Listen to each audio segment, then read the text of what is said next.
Hello, I am Marissa, and today we'll be doing some quick pickling. It's a great way to use your garden produce, or if you like to buy a lot of produce in bulk, it's a really good way to extend the life of that.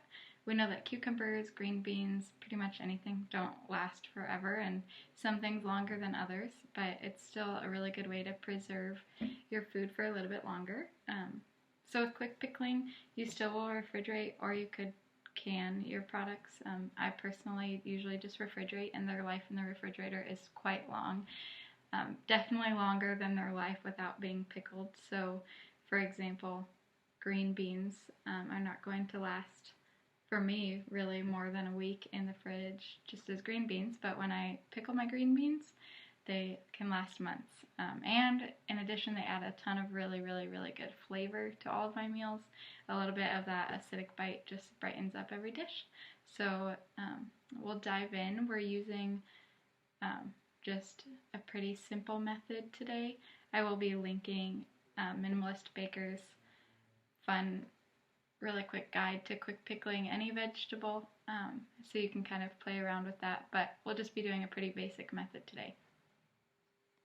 Alright, so for quick pickling, we need very few ingredients. It's pretty nice and easy.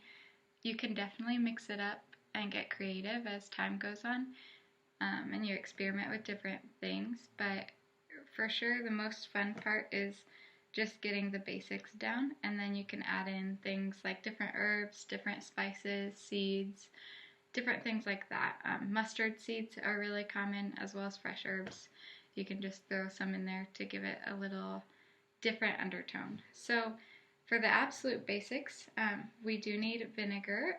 So I tend to use a single or a blend of any of these three. The red wine vinegar I tend to use most for red onions. It has a perfect flavor that goes really well with pickling red onions. Apple cider and white vinegar I use the most for quick pickling, and you can use them together as a blend, or you can use them individually. You'll also need an equal amount of water to whatever vinegar you use. We'll be using salt. I use a kosher salt most of the time when I'm doing cooking. You could use any kind of salt that you have on hand. You'll need a jar to put the finished product in, and because we're doing quick pickling and not fermenting or canning, you won't need new lids if this is the kind of jar you choose to use, but instead you'll just be able to screw it on there. You'll need a sweetener. I choose to use maple syrup for this demonstration. You can use cane sugar, you can use honey, you can use whatever you have on hand. It'll turn out great. And then you need whatever you are pickling. So in this case, we'll be pickling a mix of peppers. I've pre-cut some to just make the process a little faster. But then we'll be adding some more Anaheims in there. This guy has a blemish, so it's a really good way to use produce like this. We'll obviously just cut that off and use the rest of the pepper. So here we go. So first and foremost, I like to get all of my veggies ready. So again, like I said, I've already prepped some, but I'll kind of show you the process. We will be cutting this guy into rings. That's how I like mine. Again, you can do whatever you would like. This is a nice Anaheim pepper from my garden this year. So when I'm dealing with peppers, my bad, I like to take out most of the seeds, especially with jalapenos and really hot peppers. So you would be surprised at how spicy your jar of pickled vegetables can get if you add too many seeds in there. The first time I ever did it, I didn't take out very many seeds, and I was regretting it. So we'll take out our seeds, and then here's a jar of some jalapenos and other peppers that I cut up, and we will add this to it. So I have prepped a couple of jars of peppers, and this is what we'll do our pickling in. So basically, once you've cut up all your vegetables, you put them in your jars, and then we'll get moving at the next step. Next, we will begin prepping our brining liquid. So again, it's just water, vinegar, a sweetener, and salt. I'll be using white vinegar for this, and since you saw the 2 jars that we'll be doing our pickling in, I will kind of double the recipe. A good rule of thumb is for each jar, you'll want a couple cups of liquid. So I'll be doing 4 cups today. So I'll start with my 2 cups of water. I always use filtered water. I think it's usually a lot better for you. And then this should be right on 2 cups. So I have my 2 cups of white vinegar.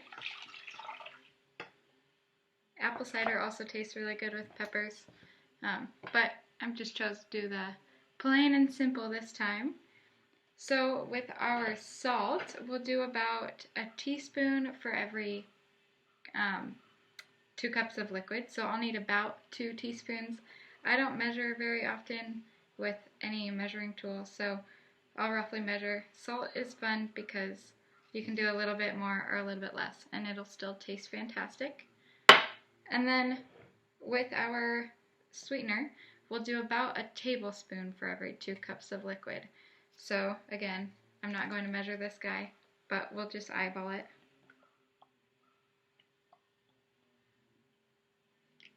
Alright, so next this mixture will be going onto the stove to start simmering. Here we are checking in with our brine mixture. It'll be over the heat for about 10 minutes, give or take a little, over medium heat, just getting it to a steady simmer. As you can see, we have some good bubbles starting, so it'll be ready any minute now. But while you're waiting for this, it gives you some good time to get a few moves in.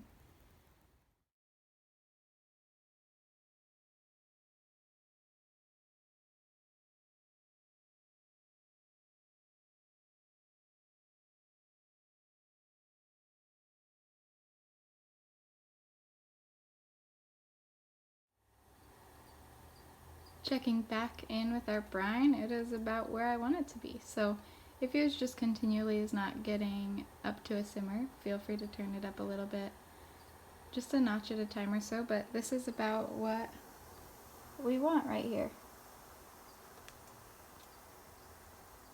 So now we have our really hot brine and our 2 jars of peppers ready to be pickled.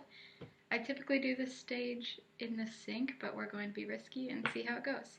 So you'll just pour the brine over the pickles.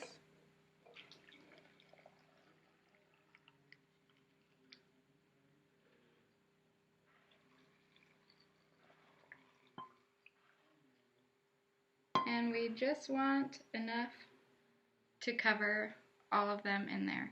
So that didn't go as bad as I expected, but these are looking great. So once I have enough liquid in there to cover all of the peppers, I am all set.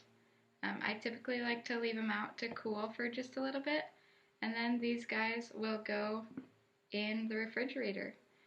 They're really delicious after an hour or so, but they'll just continue to get better and better and better as they sit. The one thing you don't want to do is freeze them. They're not super good frozen like this. That's for a different day and a different message on freezing veggies, but this is a really great way to preserve them for a little bit longer. I wanted to share a couple of other little quick tips and tricks and also advice. So first off, if you're doing this with vegetables that tend to get soft, like cucumbers, you can also wait for your brine to cool before you put it on them. I tend to do that when I'm doing cucumbers to make pickles. And then I'll usually throw in some onions, and I really like to throw in little cucamelons in there too. So with those, the brine process really works to soften up some of the vegetables, but the heating it does a lot to dissolve the sugar and salt, which is what you're trying to do, just create that uniformity and not have all the salt or the sugar just sit at the bottom while the vinegar does its work. Another thing is that your veggies will probably lose their vibrancy.